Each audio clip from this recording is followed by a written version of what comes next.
I want to say that we did this yesterday. Didn't we? We had a dry run. Come on, man, come on.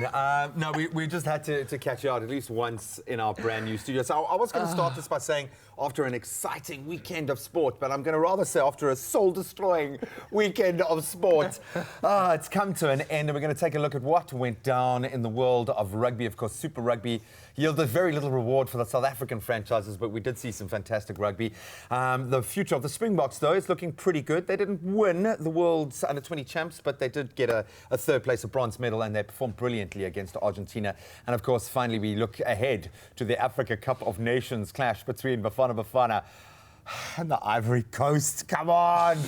Come on. No, we believe in you, Bafana, and we believe in our sports anchor and all-round nice guy. He's an all-rounder, Jeremy Harris. Buddy, how are you Morning, feeling? guys. Morning. Are you okay, bro? The only thing that's making this better is because we're able to sit in these comfortable Valance couches while we discuss the very dreary results With from the the most weekend. avant-garde, awesome table I've actually ever seen. Have you seen this pillow? I mean, look at this pillow. Don't you Oh, trying you just disappeared behind it. Yeah, I know. You just wanted disappeared to behind draw it. reference to the matching outfit. Yes. But yeah, Super Rugby. Where do we Let's start, start bud? over there. It was a heated weekend full of obviously the playoffs right now. Two South African teams through in the Sharks and the Bulls, who didn't impress. Unfortunately, we were shown up.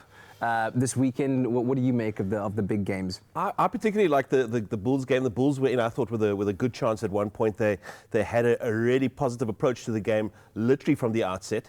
But, you know, away from home, it is always tricky, and it's a do-or-die encounter. And, you know, the fans are going to be telling you, you know, exactly what they think about you as a visiting team. And so maybe a bridge too far, and so that's the result we got. It was pretty close at the end, but unfortunately, just not to be for either of the South African franchises. Like most of our sporting achievements this weekend, they gave us just a little bit of a hope to dash before the end. But let's first of all talk about the style of rugby that the Bulls are playing. To mention free-flowing end-to-end rugby and Bulls in the same description seems like something that is so foreign, but that's the brand of rugby that they've been playing, why we've all believed in them, and that's a beautiful thing from a Springbok perspective, because we've got to start thinking about that bigger picture now, where Hondre is, where a lot of that Springbok clique is. This is a good sign. The Bulls did show a massive improvement this year. Very good forward pack, which obviously set up the back line, which, as you say, allowed themselves just that space and that freedom and the confidence. Cornell Hendricks, I mean, reborn. You know, absolutely. I mean, a couple of years ago, we were talking about the former this, the former Springbok, the former everything. You know, we were never going to see him on a rugby field again. And now he is a dominant force. You're tipping our hats. Absolutely, you do tip your hat to him. Tipping my hat to you, sir. You know, he's come back, you know, guns blazing, and certainly has brought that experience as well. And as you say, the Bulls, free-flowing, you know, expansive rugby. Are we talking about the same people in the same sentence? And then when you take a look at the Brumbies versus Sharks game, the Brumbies winning 38-13 there over the Sharks. What do you make of that performance? Did it really look like the Sharks were in with a shout? Look, I mean, I'm not going to tell Robert de Pere's job, but the fact is that you put You're the only Bosch, reporter in the country not telling Robert de Pere's job right probably. now. But I mean, you put Kerwin Bosch in the number 15 jersey, and I think that, you know, you are just sort of shortening your options just a little bit. Yeah. I think that he needs to be in the 10 jersey. I think he needs to be at fly-off because that backline just needs to feed off his creativity. And at 15, sure, he's a safe option. He'll catch the ball for you. He'll kick it out. But I don't think that's what he's there for. Yeah, you know? And I think that takes away from their attacking options. He's fast and he can run. He can break a line. Yeah. So the Jaguares will be welcoming the Brumbies. The Crusaders will face the Hurricanes. That's going to be an absolute cracker.